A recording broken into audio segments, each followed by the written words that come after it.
عليكم ورحمة الله وبركاته.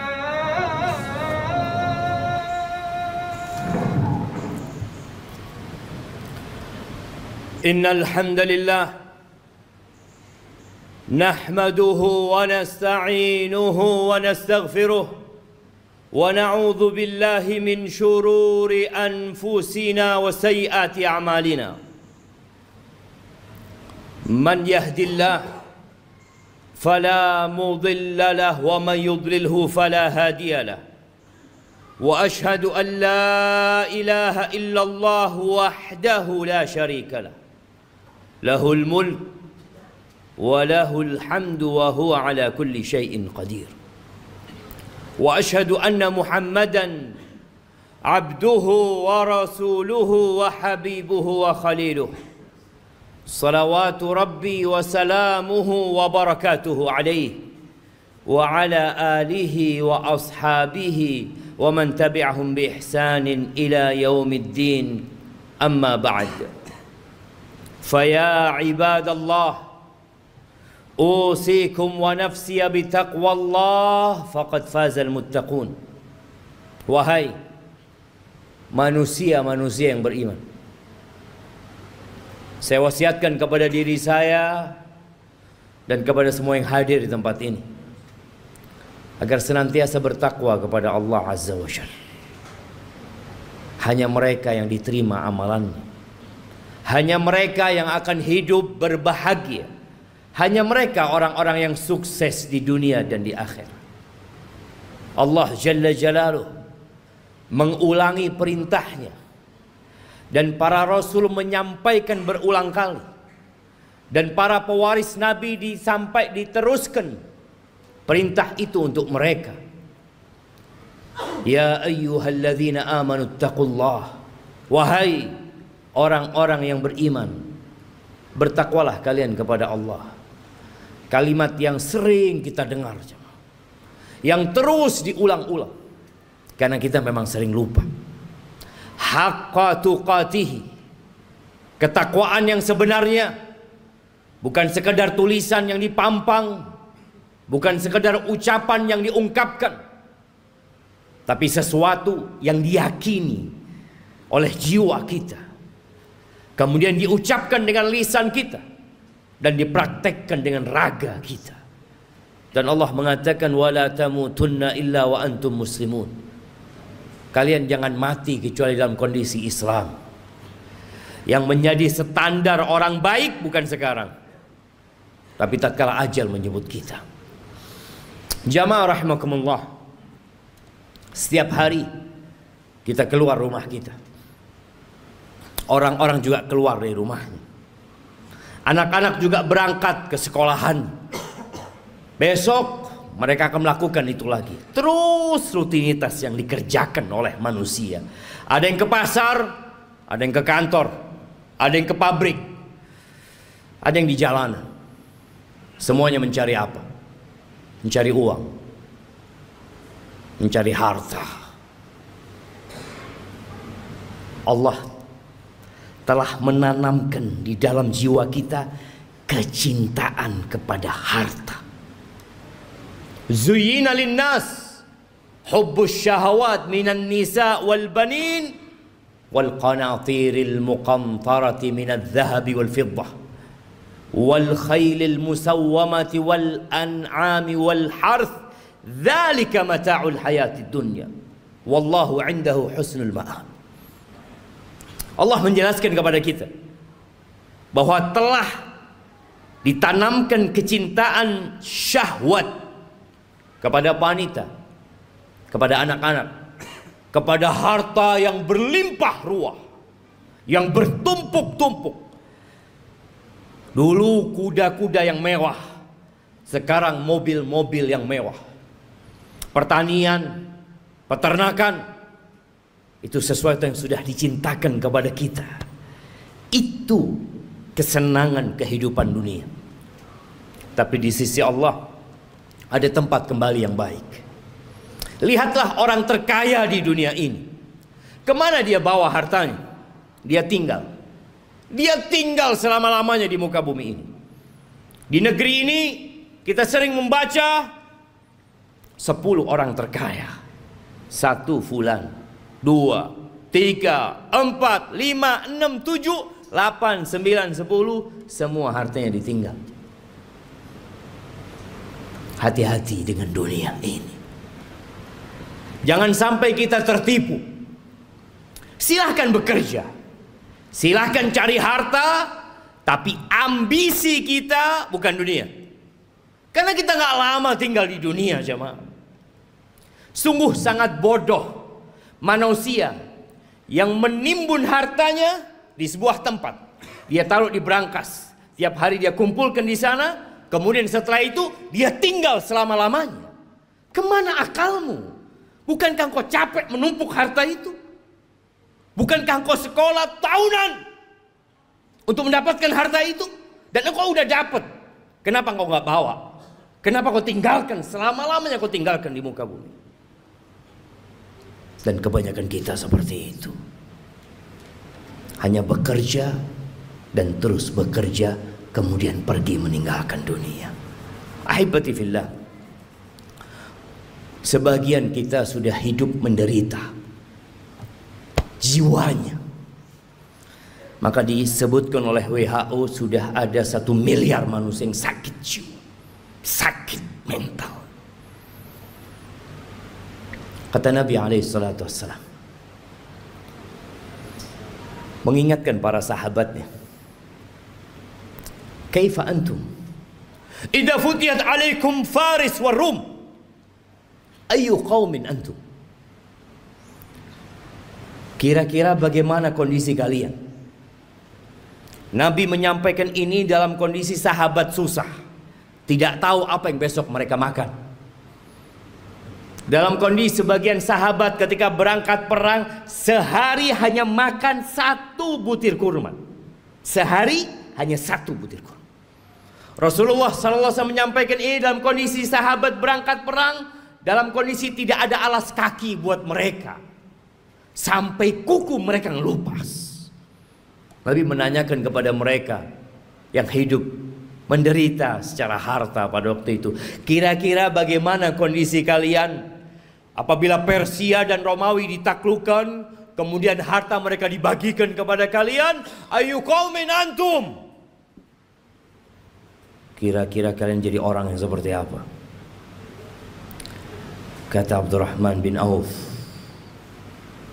nakun kama qala Allah atau kama yaqulu Allah. Kita akan menjadi manusia seperti yang Allah inginkan, yang Allah perintahkan. Kata Nabi SAW, awa ghaira dhalik, mungkin gak seperti itu, kata Nabi SAW. Jamaah, kita pernah susah secara ekonomi. Ingat dulu mungkin ketika motor kita motor bekas. Ingat dulu ketika kita sebagian belum menikah, nggak punya apa-apa. Kemudian terus bertingkat kondisi ekonomi kita. Semakin membaik. Dan terus Allah kasih lagi kepada kita. Sekarang bagaimana kondisi kita? Abdurrahman bin Auf mengatakan kita akan menjadi orang seperti yang diinginkan oleh Allah dan Rasulnya. Tapi kata Nabi SAW, mungkin nggak seperti itu kalian. Apa yang akan terjadi? Tatanafasun. Yang pertama, kalian akan bersaing. Udah punya harta banyak, yang seharusnya hidup tenang, sakit jiwa. Terus dia bersaing. Motornya kepingin lebih baik dari motor orang lain, handphonenya kepingin lebih baik dari orang lain, hartanya kepingin lebih banyak dari orang lain, rumahnya kepingin lebih bagus dari yang lainnya. Terus didorong oleh penyakit. Tatanafasun. Itu yang akan terjadi. Oke. Bersaing boleh, selama kita tidak menzalimi orang lain. Tapi Nabi SAW mengatakan itu hanya awal yang akan terjadi. Yang kedua, thumma tatahasadun. Kalian akan saling hasut setelah itu. Karena dunia ini sempit, jamaah. Kursi-kursi itu terbatas. Kalau sudah ada yang duduk di sana, yang lain nggak bisa duduk di situ. Dia harus turunkan dia. Dia harus menggantikan posisi itu. Kalian akan saling hasut. Kita lihat orang-orang yang di pasar, bagaimana kondisi jiwa mereka, yang mungkin tampak sehat-sehat menurut kita, tapi sakit jiwanya. Nabi menyampaikan kalian akan saling iri, kalian akan saling hasut. Nggak suka orang lain lebih baik dari dia daripada sisi, nggak suka dia. Padahal saudaranya Muslim, yang seharusnya dia bergembira dengan kegembiraan saudaranya, yang seharusnya dia cinta kepada saudaranya seperti dia mencintai diri dia sendiri. Tapi itu tidak terjadi. Kalian akan hasut, akan iri. Selesai enggak? Yang ketiga, thumma tatadabarun. Kalian enggak saling bertegur sapa, enggak kepingin ketemu. Kalau ketemu sama saudaranya sakit hatinya. Selesai? Belum. Yang keempat, yang akan dibawa pulang, yang akan dibawa tidur, yang akan dibawa makan, thumma tatabaghadun. Kemudian kalian akan saling membenci. Kalian akan bermusuhan dengan saudara kalian sendiri. Ahibati fillah, itu penyakit yang sudah menimpa kita. Nabi alaihissalatu wassalam mengatakan, dabba ilaikum da'ul umam. Sudah menyerang kalian penyakit-penyakit umat yang sebelumnya. Iri dan dengki. Ahibati fillah, tidak dilarang kita mengumpulkan harta, tapi tolong niatnya yang diperbaiki. Rasulullah sallallahu alaihi wasallam ketika melihat ada seorang sahabat yang bekerja keras mengumpulkan harta, kata orang-orang di kalangan sahabat yang lainnya mengatakan, laita hadza fi sabilillah. Aduhai kalau kekuatan dia, energi dia itu disalurkan di jalan Allah, di jihad fi sabilillah. Maka Nabi mengatakan kepada para sahabatnya, lau kana yas'a. Kalian tahu kalau orang ini keluar bekerja dalam rangka memberikan nafkah kepada kedua orang tuanya yang udah sepuh, fahuwa fi sabilillah. Dia di jalan Allah. Yang kedua, lau kana kharaj yas'a ala auladin lahu sigar. Kalau dia bekerja dalam rangka niatnya memberikan nafkah kepada anak-anak yang masih kecil, fahuwa fi sabilillah. Dia di jalan Allah. Jangan diremehkan dia bekerja. Yang ketiga, in kana kharaja yas'a yu'iffa nafsah. Kalau dia keluar bekerja dalam rangka menjaga kehormatan dirinya, agar dia tidak jadi benalu di masyarakat, dia tidak menyusahkan orang lain, dia sedang ingin menjaga kehormatan dirinya, nggak ingin minta-minta sama orang, fahuwa fi sabilillah, maka dia pun di jalan Allah. Tapi yang keempat, in kana kharaja yas'a riya'an wa mufakharatan. Tapi kalau dia kerja dalam rangka riya, pamer, dalam rangka berbangga-banggaan dengan harta dia, fahuwa fi sabilis syaitan, maka dia di jalan syaitan. Jangan sampai tiap hari kita keluar rumah kita, kita sedang berada di jalannya syaitan. Bekerja hanya untuk berbangga-banggaan, hanya untuk pamer kepada orang lain. Aqulu qawli hadza wa astaghfirullah li wa lakum wa lisairil mu'minin wal mu'minat fastaghfiruh innahu huwal ghafurur rahim. Allahumma shalli ala sayyidina Muhammad wa ala ali sayyidina Muhammad. Allahumma shalli wa sallim. Alhamdulillah wa kafa. Wassalatu wassalamu ala an-nabiyil mustafa Sayyidina wa maulana Muhammadin wa ala alihi wa ashabihi wa man iqtafa, amma ba'd. Ahibati fillah, berapa banyak dari orang-orang yang kita kenal yang telah pergi meninggalkan dunia ini, dan kita tahu hasil usaha dia, rumah yang dibangun, motor yang dimiliki, dan harta yang lainnya nggak dibawa. Nabi alaihissalatu wassalam mengatakan, yatba'ul mayyit thalath. Yang ikut jenazah kita kalau kita mati 3. Maluhu wa ahluhu wa amaluhu. Apa yang ikut mengantarkan ke kuburan? Diantar pakai mobil-mobil, semua pada ikut ke sana. Hartanya ikut berangkat. Kalau dia orang kaya, punya banyak anak buah, anak buahnya ikut mengantarkan ke kuburan. Kalau dia orang terkenal yang banyak fan-nya, akan banyak yang ikut mengantarkan ke kuburan. Ya, keluarga, harta ikut. Yang ketiga amal. Yang dua pulang. Tuh kita lihat ribuan orang yang mungkin mengantarkan jenazah, ada satu yang mau tinggal di dalam? Nggak ada. Anaknya mungkin, orang tuanya mungkin, kawan dekatnya nggak ada.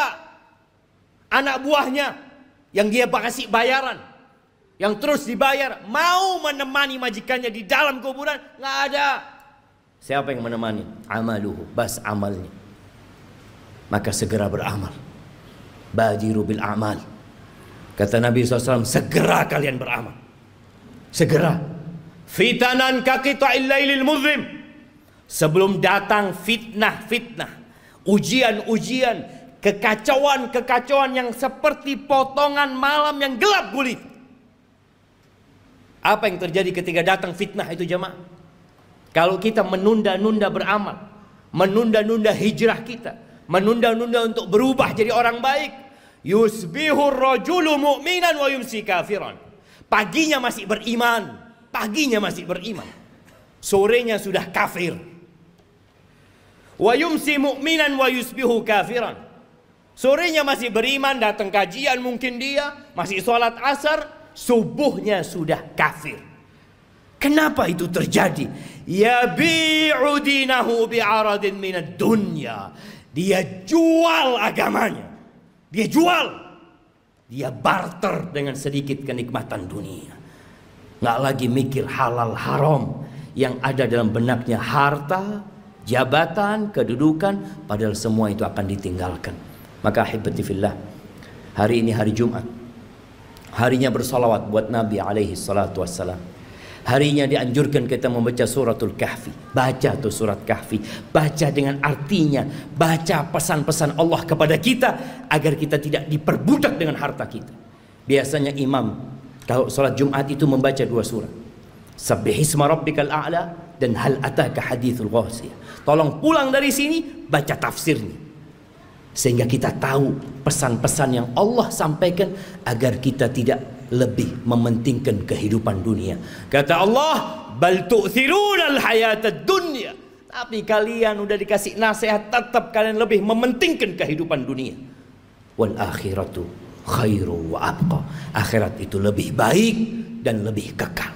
Ahibati fillah, innallaha wa malaikatahu yusalluna 'alan nabi ya ayyuhalladzina amanu sallu 'alaihi wa sallimu taslima. Allahumma salli wa sallim وزد وبارك وأنعم على عبدك ورسولك حبيبنا وسيدنا محمد. اللهم اغفر للمؤمنين والمؤمنات والمسلمين والمسلمات الأحياء منهم والأموات إنك سميع قريب مجيب الدعوات. اللهم منزل الكتاب مجري السحاب هازم الأحزاب اهزم أعداءك أعداء الدين يا رب العالمين. اللهم اهزم أعداءك أعداء الدين يا رب العالمين. ربنا ظلمنا أنفسنا وإن لم تغفر لنا وترحمنا لنكونن من الخاسرين. ربنا لا تزغ قلوبنا بعد إذ هديتنا وهب لنا من لدنك رحمة إنك أنت الوهاب. ربنا آتنا في الدنيا حسنة وفي الآخرة حسنة وقنا عذاب النار. وسبحان ربك رب العزة عما يصفون وسلام على المرسلين والحمد لله رب العالمين.